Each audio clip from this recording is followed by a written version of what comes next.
This podcast is brought to you by Stay Active, the worst nonsense forum in existence, created by Joey John John.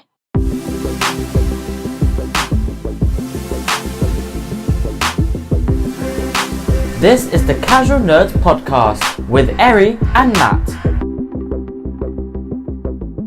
Hello, welcome to Casual Nerds, a podcast for casual fans. My name is Eri, and with me is MegaDjMatt. Welcome to episode 2 of the Casual Nerds podcast, and this month, our topic will be mental health and how fandoms help us, I guess? Like, how fandoms and fan culture helps us cope with the mental health problems that we both have, and probably what others go through as well.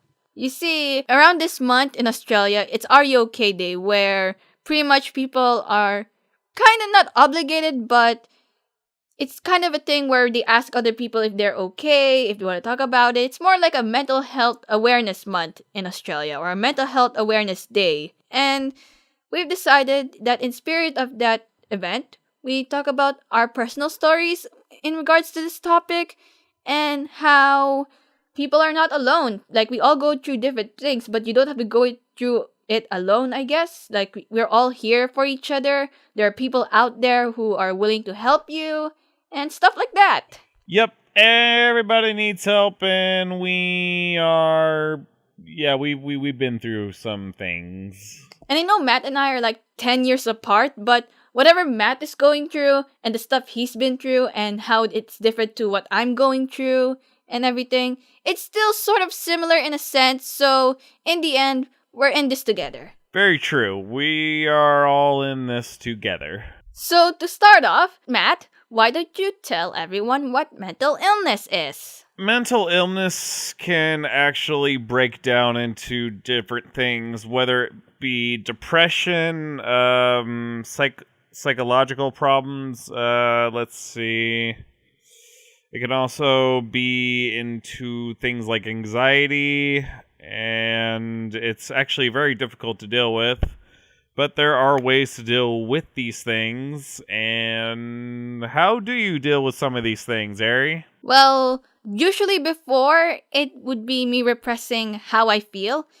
I still sometimes do that now, but after doing that for a really long time, it turns out it's not that helpful, and I was advised by a lot of people to finally see someone. You have to see someone. You can't just hold it in forever. So I've decided to seek help with a psychologist, and from there, aside from me repressing how I feel, I'm now open to what I'm feeling to a few of my friends. Whenever I feel worried or anxious, I talk to them about it, and they could give me some guidance. I don't have to follow it all the way, but just tiny bits of advice of what they tell me, and I try to listen on what they say, and hopefully it helps me feel better.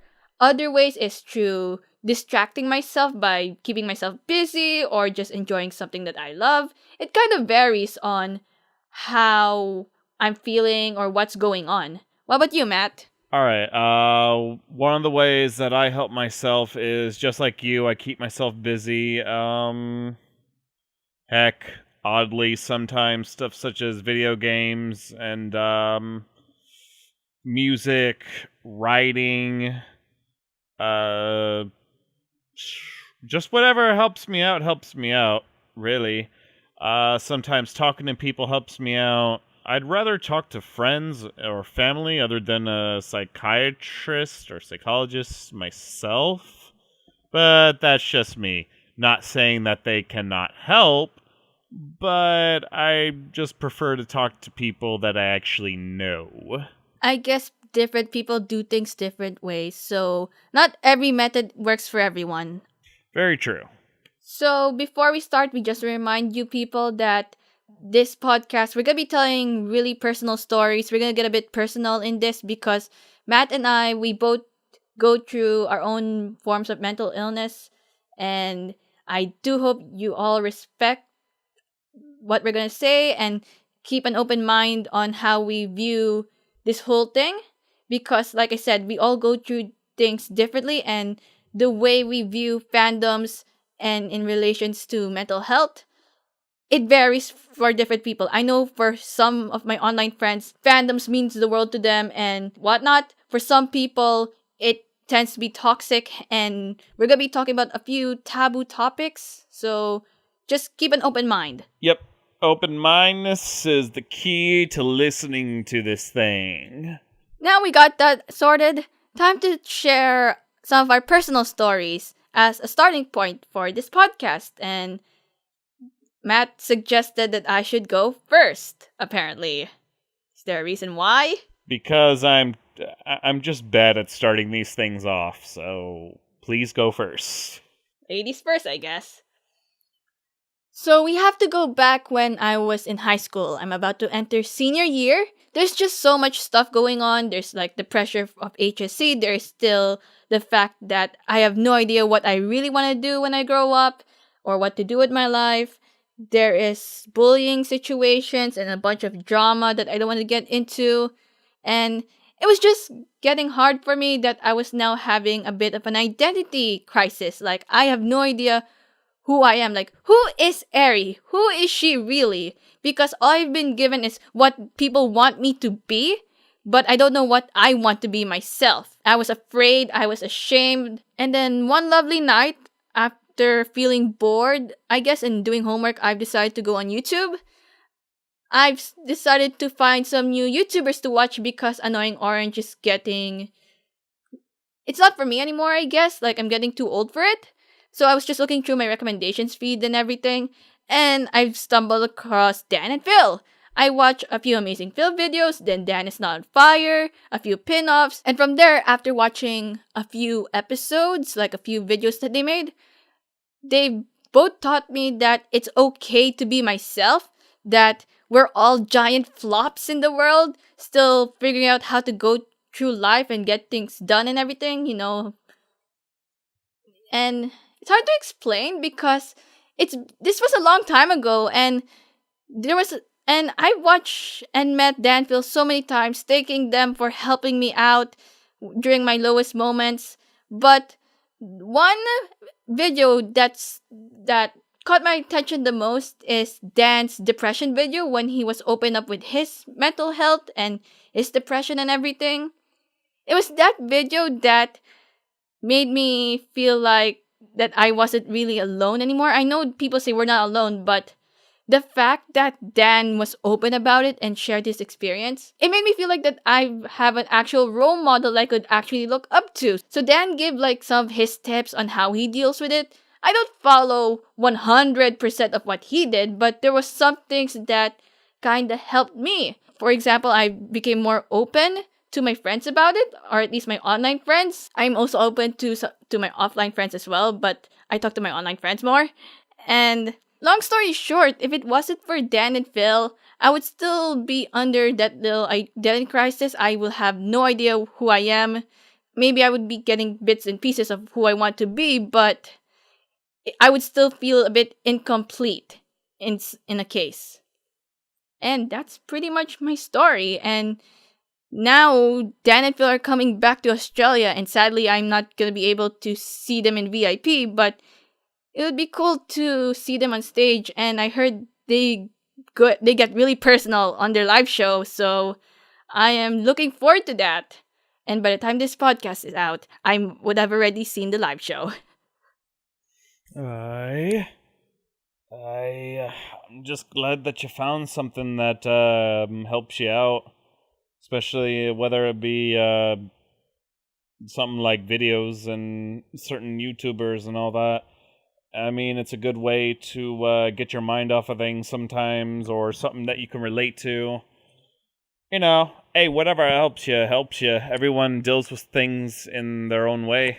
It's kind of interesting because when I watched Dan and Phil, I finally found people that I could actually relate to as role models. I mean, there was Glee and other forms of media that I could watch on TV and stuff, but they're not that 100% relatable. I mean, well, there was Glee, but apparently they're not 100% relatable to me. I mean, there's some parts that they are, but at the same time, they're really not. Dan and Phil, at least, were relatable in regards to how we go through life and how we view the world and everything. So basically, that's how they sort of helped me. They just connected with me in a sort of human, goofy level. in some degree. Okay, Matt, your turn. What's your story? All right. Well, I guess you could say like when my depression and anxiety really started to kick in.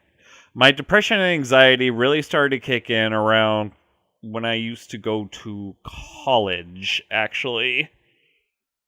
Because before that, like, I kind of had it under control for the most part. I mean, yeah, I would get sad and depressed, but it was never like too bad.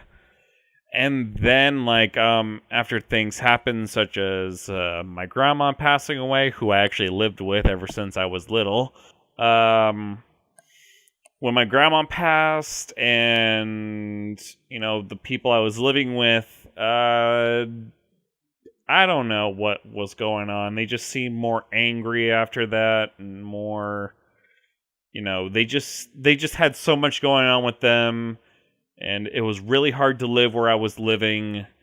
And oddly, one of the things that helped me out, besides, friends and family, I guess you would say fandom-wise, would have to be anime.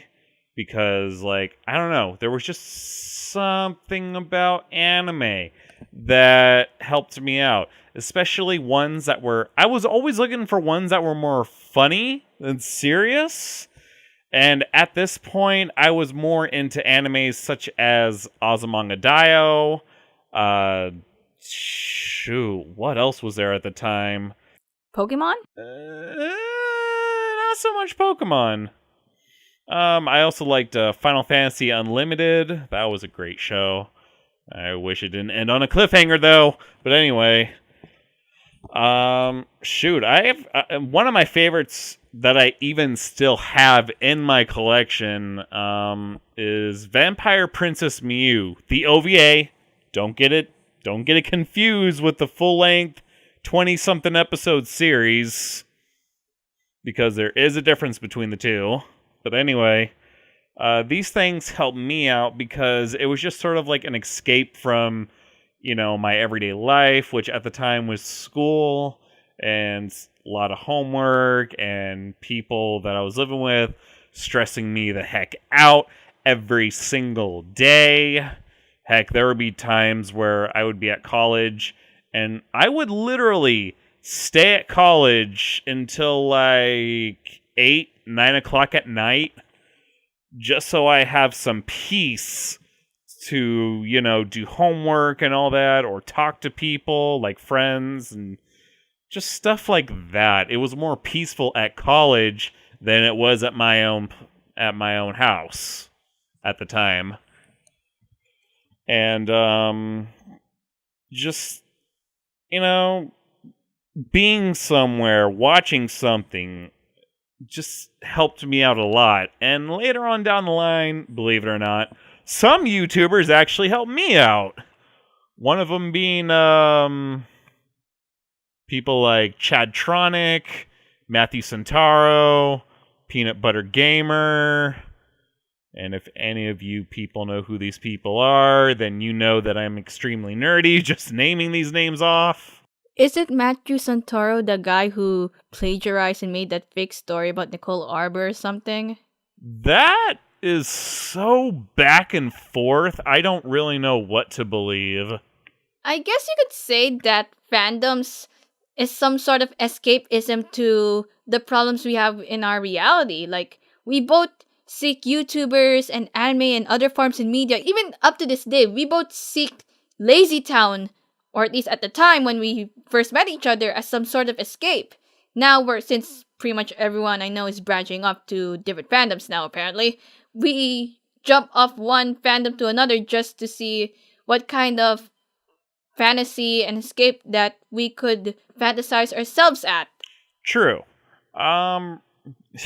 Funny when it came to Lazy Town, though, for me anyway, I was never really big on the show itself. Yeah, I watched some episodes, but I was never like really into them. I just kind of watched some here and there. For me, when it comes to Lazy Town. I was more into learning about what happened behind the scenes because I found it extremely interesting, and music. I really love the music, and that's why I even have one of the CDs in my collection. For me, when I first watched Lazy Town, I was like a freaking kid. I was just watching it because, oh, look, something cool happened in Nick Jr. And then when I grow up, I just used Lazy Town as an escape because, university's getting stressful and the Australian fandom in 2016 was getting a little bit toxic because when Dan and Phil comes to the country and after they leave and everything, things starts to go haywire apparently. But basically, I just use Lazy Town as an escape from the stuff that's going on in real life and online. And apparently, the fact that I was pretty much the only one who pretty much got into it while everyone else is just like, is it Stephanie a porn artist or something? I'm just like, finally, something that's sort of mine. No one will bug me. Just something I could enjoy for a while. Yeah, it's gonna be hard to explain to everyone I know that, hey, I got like a kid show, but hey, at least it was nice to escape from the noise in some cases. That's true. And I also like the music as well. Like, I enjoyed the music because it's just so boppy and happy. Aside from We Will Be Friends. That song is good, by the way. Like, it's the best edgy Lazy Town song there is. But yeah, the songs, it's really different to what I would be into because I like alternative rock. I love the edgy music like My Chemical Romance, Fall Out Boy, Panic at the Disco, Muse. And Lazy Town is a huge contrast to that. So the fact that Lazy Town was sort of my getaway to happier, positive music is an interesting start, apparently. I started getting into more happy music because I can't listen to sad songs forever. Mostly I get my music recommendations from Matt because when other people try to recommend me happy songs, I don't enjoy it at all. You have to recommend me the right song in order for me to like it, and I'm so sorry, Matt, for that one. It's fine. You like what you like. I swear to God, Matt tried to get me into cartoons DK. It kind of worked. And he did. It did, but the first song he recommended, no, I didn't like it. What was the first song again? It was that sad song in the second album. The dum dum dum dum dum dum dum. Oh, breaking up is hard to do. Breaking up is hard to do. Yeah, that I know where you were going. Like you were starting off with something a bit edgy, but you have to know that there's like it just wasn't for me. It felt a bit like you're trying, but it's not there. So we had to go through a different approach. And it was like, okay, listen to this happy song, which might be okay, and then see where that goes. Yeah. Another funny story is when Matt tried to get me into Toy Box because someone tried to get me into Toy Box. And it didn't work really well. I hated it. It's the cringiest thing that I ever listened to. And it turns out it's because I was recommended the wrong album. Yep, because you were recommended their first album. Their second album is where they actually started to get really good, and I wish that they continued to make music after that. It's funny how music also helps in regards to this. Like, we listen to different types of genres, and we recommend stuff to each other. It's like cross recommendations. I mean, I tried to get Matt into Eurovision around last year, or at least to Eurovision music.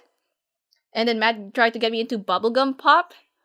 I did. Some of the Eurovision stuff was pretty good. I can't remember any of them by name, but yeah, it was pretty good. So why do you think people rely on music in regards to this? I know there's like studies that have like a more professional saying on why music suits people, like how it helps study and stress and everything.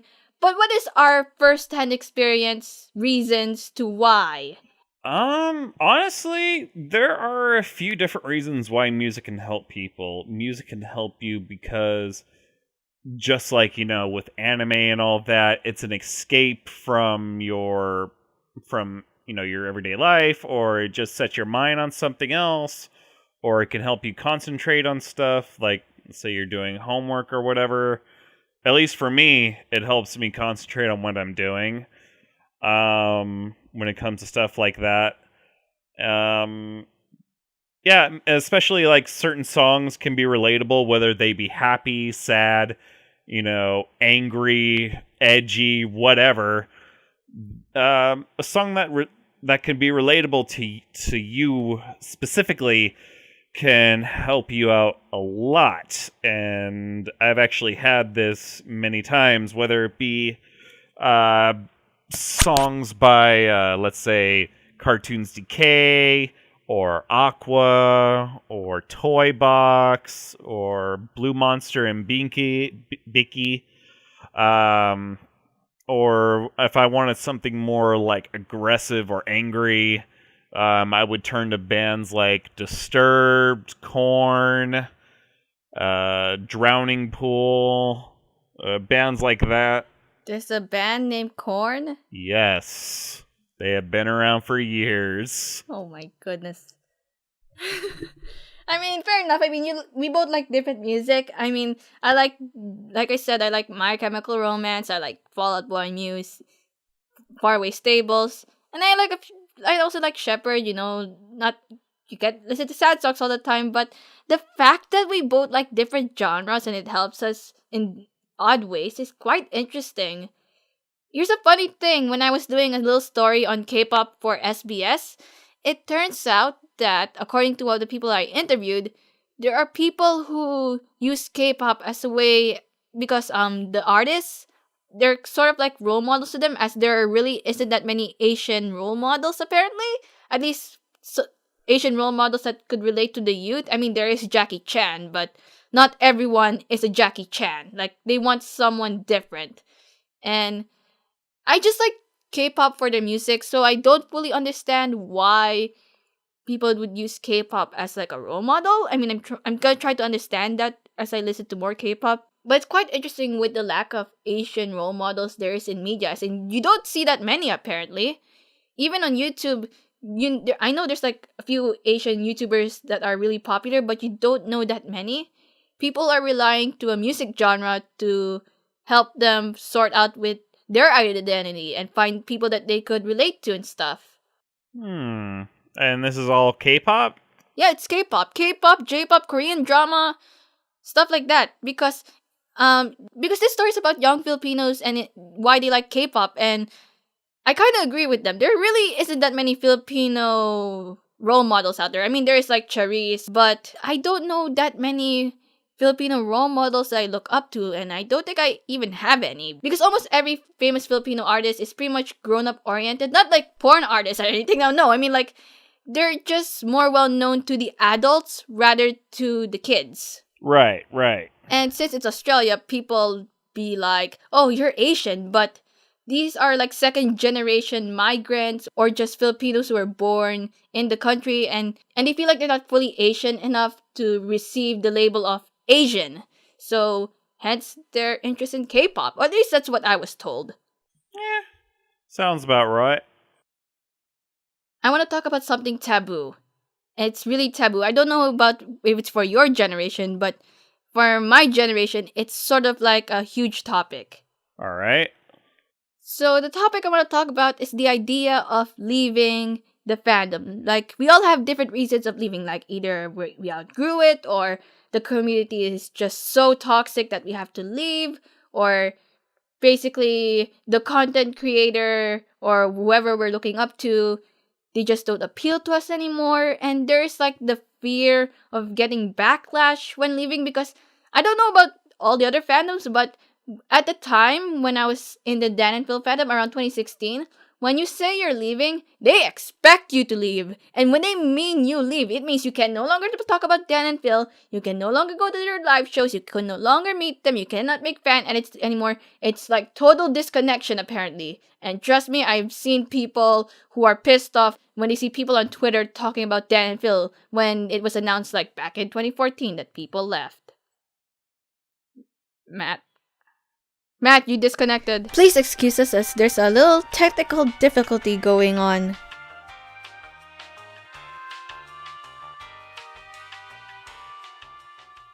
Honestly, for me personally, I mean, like, I could see how people may see that as like a big deal or whatever, but I personally just don't really see it as a big thing. If something becomes like toxic or something and I need to leave it, then I leave it. Like, yeah, I'll still talk to certain people if I'm friends with them, but the people I don't really care to talk to anymore, I don't talk to them.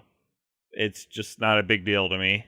I guess it is for some people because it's hard for them to let go of something that hold has like a huge place in their hearts, in their lives apparently.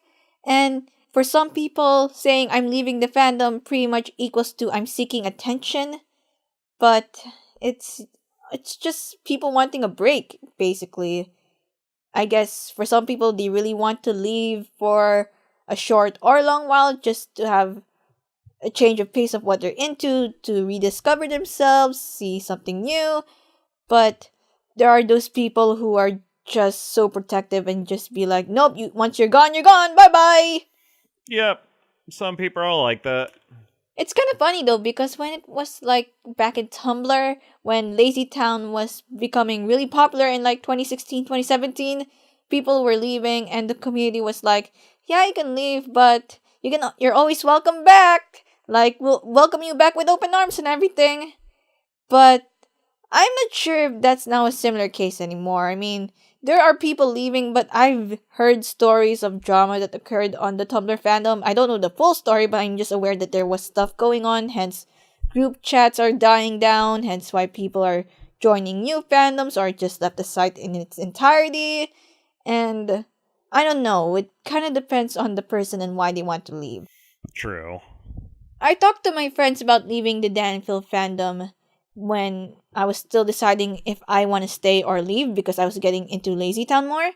And I was afraid that they won't talk to me or it's just going to be a giant goodbye, huge disconnection and everything. But when I asked them their thoughts of me leaving the Danville fandom, they were telling me that it's okay, we would still be friends and everything. And pretty much everyone went multi fandom by this point that it doesn't even matter if we're staying or leaving because we all have different interests. True. Very true. Going back to the whole like fandom thing and people having different interests and all that. Yeah, that's life. People have different interests in things. I wish time travel was possible. That would be amazing. Yeah, what? All right, if you could go back in time and tell yourself something, what would it be? Something that can relate to what we're talking about. Befriend Matt. Earlier. If I were able to go back in time, I want to go back to the time when, to know this story, I bought this necklace because I got into, not really got into, but I started rewatching Madoka Magica because I was feeling down. And Madoka Magica is like a stress relief anime for me to help me cope and cry and just make me feel a bit good about myself because a lot of people die. And pretty much so, I bought this necklace to remind myself that not every people or not everyone are good people. And I should have trusted my instinct on that and just remind myself that not everyone could be trusted. Because I just wasn't ready. I was still feeling low and I decided to jump in and make new friends. I mean, that's a good advice, like jump in and make new friends. But when you're not in the mindset to do that, you will end up starting a friendship in a really bad direction, basically. I should have waited probably around July or mid-June. True. What about you? If I could go back in time, in a way, I guess I would go back in time and tell myself not to date or, associate myself with certain people. But in a weird, strange way, if I had not either talked to or dated certain people back then, I would have not met some people who I'm actually really good friends with now, and I even still talk to them today. Like some of them, a few of them, I should say, a few of them I've actually become best friends with.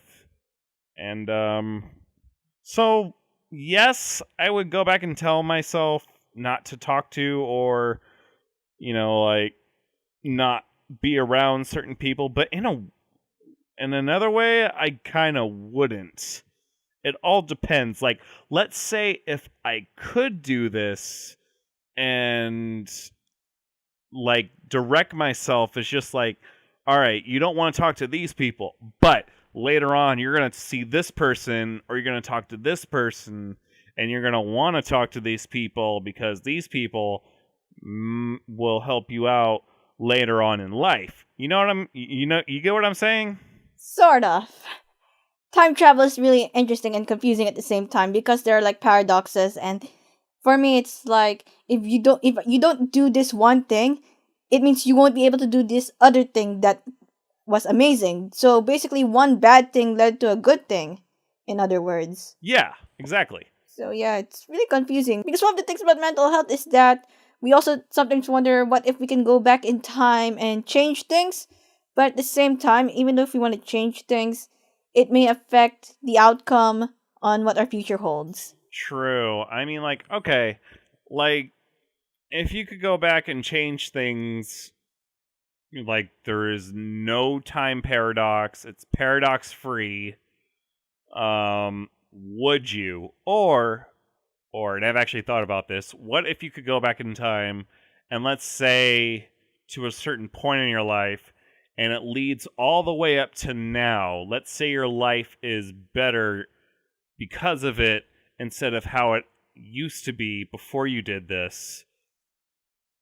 And when you get up to the point you're at as of right now, let's say like today, and you're actually okay with the changes that were made, let's say they're a lot better and better people and all that, and you're not as depressed and all that, would you keep the current timeline, or would you like choose to go back and have what you have right now? So you're asking me if I were able to go back and undo my mistakes, but the future will still remain the same, would I do that?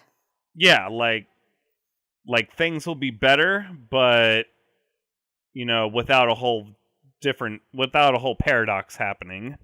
If you asked me this back in like June, July, stuff like that, I would say hell yes, I would love to go back and undo everything. But at the same time, I'm kind of grateful that everything has happened, because even though we do change it and undo it, we're probably gonna end up doing the same mistake somewhere in the future. Like, let's say you didn't meet person A and you just avoid that road. It doesn't mean you're gonna meet them again in a different situation. They're gonna find you, and that timeline has to happen. I like to believe that things happen for a reason. So even though you try to dodge a bullet and escape, they're gonna find a way to meet you, and your fate will happen. Like, every event will happen, and I don't know if that's true. I don't think anyone can prove it because time travel isn't a thing. But just sort of believe that if you avoid one thing, it's gonna hunt you back in the future. And you don't know when and where, but it will happen. It's gonna happen. It's bound to happen. Not to scare anyone. Wow, that actually makes a lot of sense. And please note, I don't watch Final Destination. Oh man, I forgot about those movies. I haven't really watched those movies. I think it's because I just watched too much Doctor Who, so I started understanding the concept of changing history and everything. I recently started watching that, or at least a few episodes anyway. Excited for season 11? I've only started on season 1. Dude, you have a lot to catch up on. Oh, I know. It's pretty good from what I've seen. What little I've seen. So how would you like to conclude this conversation then? Honestly, to summarize what all we said is all right, when it comes to fandoms and meeting people through fandoms and all that, just find the people that you really click with. Find the people that will actually, talk to you and be there for you when you're feeling down and all that. and find the right kind of music that works for you when it comes to music. Find the right animes, find the right TV shows, find the right movies, find the right YouTubers. Just find what works for you. And when people are starting to get like super toxic, just break away from them. Sometimes it could be hard, but trust me, when you break away from people who are toxic, it's a lot better to do that than just to hold on to them, because that will they'll bring you down. It'll bring you down even more so, and you don't need that in your life. Nobody really needs that in their life. And also know that there are people out there in the real world who are able to help you. Like, there are like psychiatrists, psychologists, and your parents, friends. There are like different people and different resources that you guys can go to help you in regards to mental health. I know it helped for me.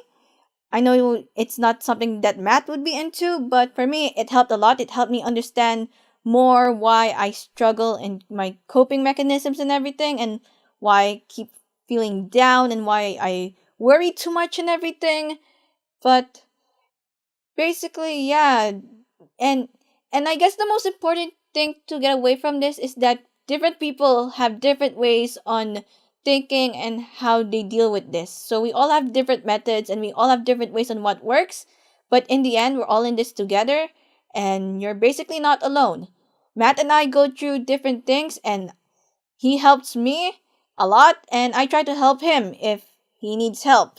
Indeed. Yeah, we're friends. We help each other. That's what we do. And I guess now that's the end of our podcast. A lot of things to think about, a lot of things to talk about.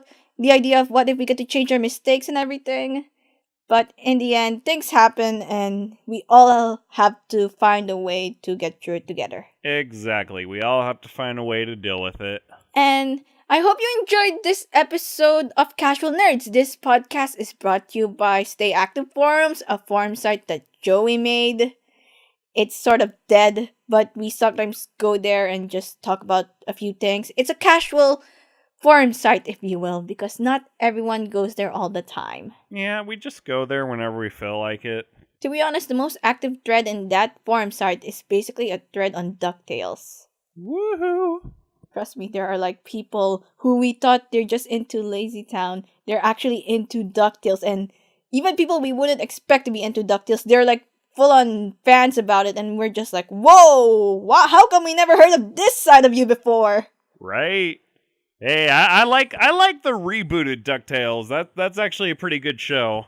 People are mad or didn't like the reboot DuckTales because David Tennant is playing Scrooge McDuck, apparently. Hey, he does a good Scrooge. I haven't watched a lot of the episodes. I think I only just watched one, and I don't mind. As long as it's entertaining, go for it. Hey, I like it. Man, this is coming from somebody who grew up with the original. I like the reboot better than the original series. And yeah, that's the end of Casual Nerds. So my name is Eri, and with me is MegaDjMatt. And hope to see you guys next time, around next month. And a little announcement, our podcast is now on iTunes, so feel free to download it. And hope to see you guys next time. See ya. Peace.